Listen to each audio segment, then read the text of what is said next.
Hello, welcome back to the channel. In many fields of interest, there are notable people without whose efforts that field of interest would be sorely lacking. And that is certainly the case with our friend Ted Munk and the typewriter database, which he has spent many years maintaining and building up.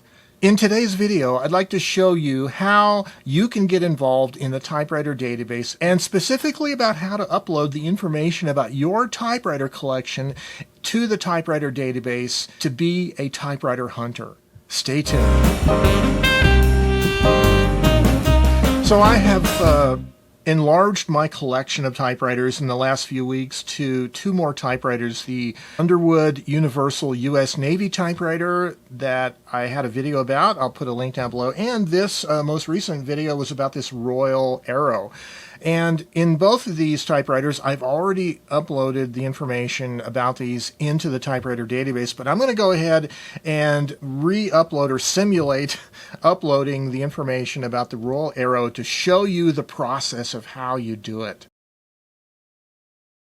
You're going to need several things in order to upload to the typewriter database. The first thing you're going to want to do is you're going to want to register on the typewriter database. The second thing you're going to want to do is to take some nice pictures. You can just use your phone. Make sure you use good lighting. That always helps. A nice neutral background helps also. You want to take several pictures of your typewriter, a beauty shot, a glamour shot. And then you want to also make a type sample. All the letters of the keyboard, upper and lower case. Make it nice and clear. Make sure you have a nice ribbon on it and make sure you clean the type slug so it's as clear as possible. For both of those pictures, the next thing is you want to reduce the size of the image file to less than 1 megabytes of memory size. And that's real important because the typewriter database relies on a small file sizes in order to be conservative with how much memory it takes up. So you want to downsize the files to less than 1 megabytes for each photo. This is the typewriter database front page. You'll notice in the upper right quadrant is a members link. This is where we will log in. We'll look at that in just a little bit, but for now we're going to look at the left side. There's two links up here. The top one is where you can search the typewriter database for serial numbers, and the next two links below it are the photo galleries. So let's look at the photo galleries real quick. If you click the pull down, you can scroll through alphabetically to a brand of typewriter, whatever that might be. Let's go to Royal just for the sake of doing it, Royal, and then we'll select a model. Let's select let's say Arrow. And then you'll have a list of typewriter galleries by typewriter hunters and the pictures and the galleries that they've created for their Royal Arrows. This particular view in the typewriter database is called TPV, and that stands for Typewriter Porn View, which is basically a humorous way of saying that we're looking at glamour photos of people's typewriters. So each one of these is a separate typewriter hunter, their gallery of their Royal Arrow, and I did enter a Royal Arrow just last week. It says the date, the Royal Arrow serial number, and you can view the gallery. So when you view the gallery, you'll have the information that I uploaded to the database, the serial number, when it was created, when it was last edited, my top photo of the picture of the typewriter, and my type sample, a little bit about the typewriter. I can also add additional photos. We'll show you how to do that as well. So that's basically looking at individual people's typewriter galleries, and you can search for it again by model. So now let's look at the typewriter database itself, serial number database. If you click in this upper left field, and you'll have to type like ROYAL, for instance, there's Royal highlighted. Now you're going to get to the Royal Typewriter Database, and there's a lot of information on the top here that you need to read about how the database works, serial number wise, a little bit of a history on that particular brand of Royal, how the business was acquired by other businesses or whatever over the years. And it starts with standards and the oldest that's in the collection, and it goes down all the way. If we scroll down here, go into portables and newer typewriters and even electrics. There's a section for electrics as you go down further and further. So just to show, for instance, in the 1939, here's the age, the date range after the war, after World War II. Here's where the Henry Dreyfuss design Royal Portable came out, 1948. There is the starting serial number for that line of typewriter starting in that year. So let's say you have a typewriter, a Royal of this design, and its serial number falls between this number and this number, which is the starting serial numbers in 1949, then you would know that your typewriter is sometime in 1948, for instance. And also, you could take the difference between this serial number and this serial number, divide it by 12, and you could figure out increments of months, approximately what month your typewriter was built. And this is only an approximation. This is only assuming that the production at the Royal Factory was consistent numbers every month throughout the year. But that is kind of a rough estimate, right? This is just a real quick overview of how the serial number database works. Again, not every serial number is listed in the database. It's only giving you serial number ranges. So when you look at your serial number, you most likely won't see your exact number. You have to figure out the date range that it fits within, and also figure out what category. Like we're looking at Royal Portables right now, but there were also standard typewriters also. So you have to kind of know what category, what is your typewriter? Is it a standard in that brand's manufacturing name? Is it a portable? Look at the proper place in the database. Okay, so now let's look at this little section over on the left side of the website called manuals. If you click here, this will take you to the paper typewriter repair Bibles that are for sale, and you can peruse those and buy those right there. And then this other reference says quick references, this other link here. This gives you a link of typewriter repair files. This is based on some of these repair books that have been available for years. Ted has scanned and made available. So basic typewriter care and maintenance, hints for a happy typewriter, common typewriter problems and fixes, and the AIMS mechanical training for standard and portable typewriters, and all of the sections in the AIMS book, etc. So there is a number of resources if you want to learn yourself on typewriter repair. And there's also a link to the PDF manuals. If you want to buy a PDF of a typewriter manual, they're there. And there's also a link here for typewriter shops. This is a link to Richard Polt's classic typewriter page. So up on top of the database, there is a little bit about the typewriter database. There's news, there's frequently asked questions, etc. And then on the right here it says missions, and there is a specific typewriter hunter mission called the SCM date code mission. And this involves SCM typewriters and figuring out the date codes. There are date codes on the bottom of these 6 series typewriters, and we're trying to figure out if they correspond to the serial numbers and or the data manufacturer. So people are basically recording the date codes and their serial numbers in this particular database. And this is one of the missions of the typewriter database, is to figure out new information about typewriters, because as the decades wore on, not all of the typewriter manufacturers documented their manufacturing by serial number, and it got worse as time progressed. Back into the 70s and 80s, there was less and less documentation. So under the blue links here, you can search for typewriter brands, models, galleries, even typefaces, and patents of U.S. patents of typewriters. But let's now go to the member login.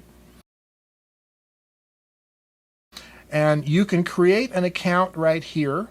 So this is how you register on the typewriter database. But if you've already logged in, you can go ahead and log in, sign in. And now once you've signed in, there will be an additional link, which is right here. up on top. And this link here gives you age lists, repair information, and under typographical you have a link to these various typeface manuals that you can peruse. Most of them are European, and you can kind of study typefaces and maybe figure out, using the engraved codes in the typeface, you can figure out what it's called and who made it.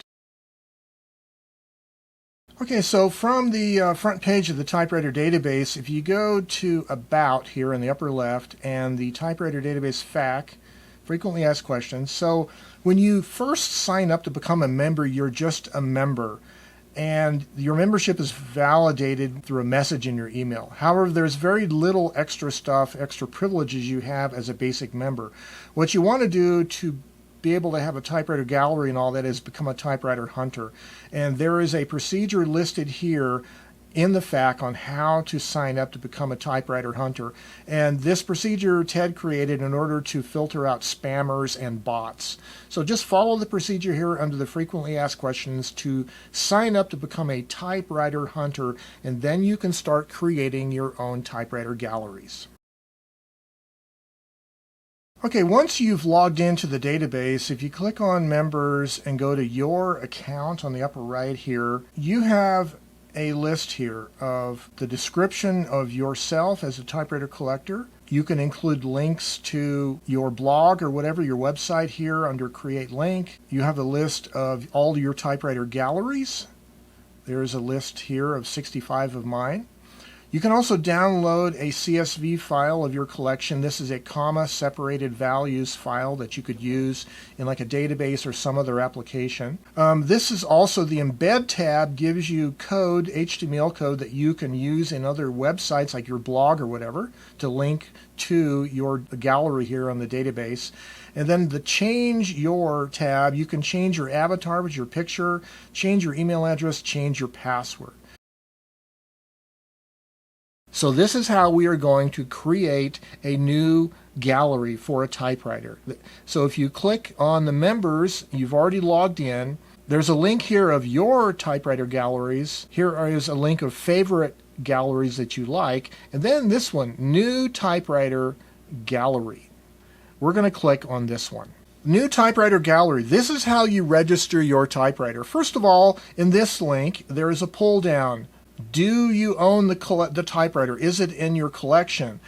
Or it's in your collection and it's a parts machine, or this is a typewriter that you're registering but you do not own it. Now, this is editable. After you create this gallery, you can edit this. So if you happen to sell one of your typewriters that you used to own, you can change it to no, it's no longer in my collection. But this will be in my collection. Then you go over to the right, select the brand, and you can hit an R if you want to quickly go down, like in the case of Royal. And now that you've defined it as a Royal, under typewriter model, if you click the pull down, you'll have all of the previous model names that have already been entered, and you can select that. Or you can enter a new model if it's a model that nobody has entered. Now, the year of manufacture. This link, you are responsible for looking up the data manufacturer by the serial number over here first in this serial number database. You have to look that up first. And I should mention here that sometimes you may not be able to find the date of manufacture of your machine in the database. One example would be if you have a Smith Corona 6 Series electric. A lot of the electric models were not listed by Smith Corona. And so those databases are slowly being built up by users like you and me. Like I have probably 4 or 5 Smith Corona built electrics, but none of them that I have the original receipts or actual proof of when they were purchased, which might relate to the actual data manufacturer. So there's only a few people that have that kind of proof, and they update their particular galleries with that data. But as far as most of the electrics in the Smith Corona lineup, for instance, we don't know the data manufacturer for the 6 Series. So if that's the case, just figure out the decade.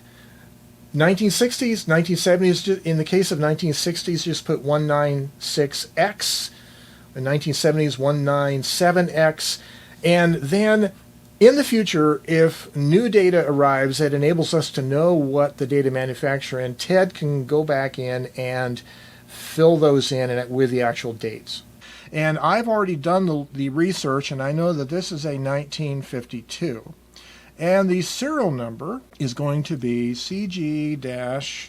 Now you can type any additional notes, whatever maintenance you've done it, whatever comments you want to say. Who owned it previously, if you know that. If you have, for instance, the owner's manual, say you have it. If you have a sales receipt, oh, that would be very interesting to do, okay? Now the next thing is I need to upload a main picture.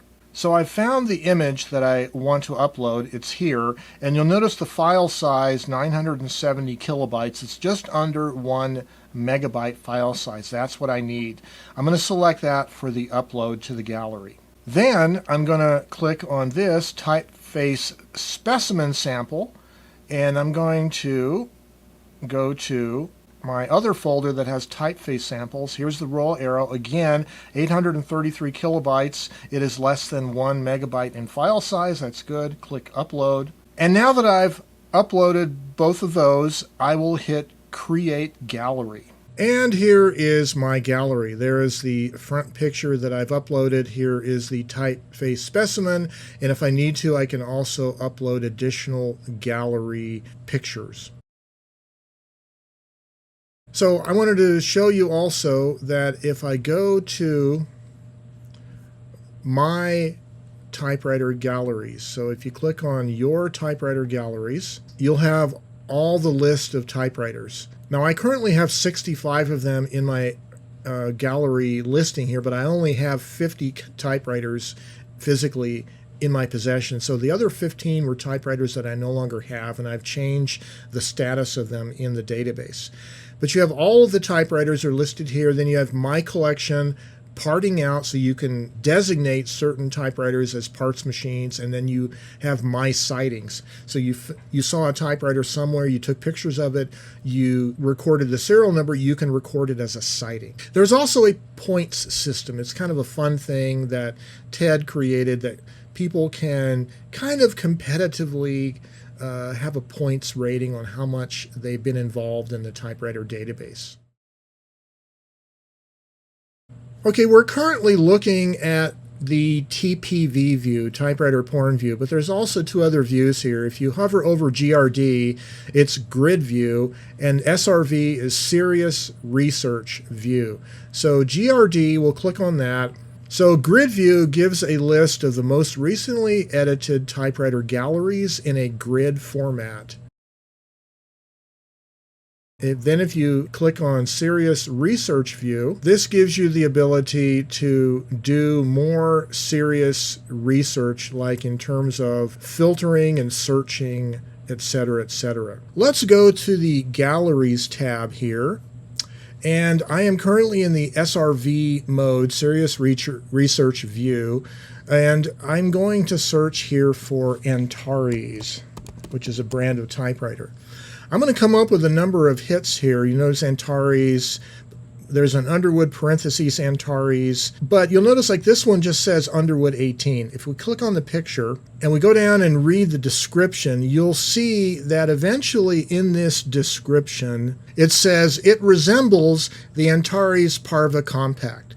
So this search feature in the Serious Research View searches for that word in the entire entries, not just the name of the typewriter up here or the brand, but if anybody mentions that word in the description field, then it will be a search hit. And that means, for instance, if somebody was writing about a different machine and mentioned another machine in contrast to it, like comparing the two, the fact that that other machine is mentioned in the description means it will become a hit in the search view of Serious Research View. Just keep that in mind when you are doing searching using the Serious Research View, that it is searching the entire gallery, all the words in the gallery for that particular word. So I am again in the serious research view under typewriter galleries, and you'll notice the headers up on top. There's 3 of them.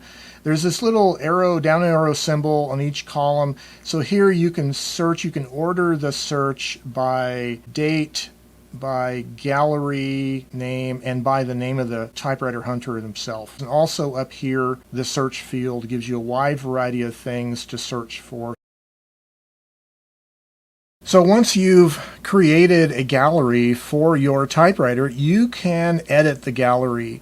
And one of the things you can do is not only change this information, but there is a tab here for links. You can add a link like to your blog, for instance, give a description of it and the URL that, and create link, and that'll help you create links. You can also upload more gallery photos on this tab right here. Again, the same limitation of file size is evident as it was when you were first creating it. And then you can also reorder the order of your photos, which one you want to be the main gallery photo, which ones will be the secondary photo. Well, that is an overview of the typewriter database, specifically centered on how to create a new gallery for each typewriter, how to upload the photos, how to get it set, and then a little bit of a tour of the database. So there is a more thorough overview of the typewriter database. It was a presentation put on by Ted Munk himself during our last virtual Herman's virtual typewriter gathering. Ted did a presentation about the typewriter database. I'll put a link down below if you want to watch his presentation where he gives more information about the database. But for us users of it, it is not only a great resource for looking up the age of your typewriter based on the serial number, in most cases available, but it's really a great opportunity to register your typewriter, document the typeface, the serial number, any information about how you acquired it, any information you have about its past history or the past owners of it, etc., etc. And then you can peruse the galleries of other typewriter hunters and see, like, for instance, you can search for other people that have the same model typewriter, see what theirs looks like, etc., etc. So it's a great resource, a clearinghouse for information about the typewriter world. And I hope you get involved, register on the typewriter database, and get your collection registered. That'll be great, and it'll add to the overall amount of information that we have about typewriters still in existence and still being used. Well, again, hats off to our friend Ted Munk for all the work he's done in maintaining the typewriter database over the years. And I hope you maintain your creative pursuits with your typewriters. And as always, stay creative and have yourselves a great day. Bye-bye for now.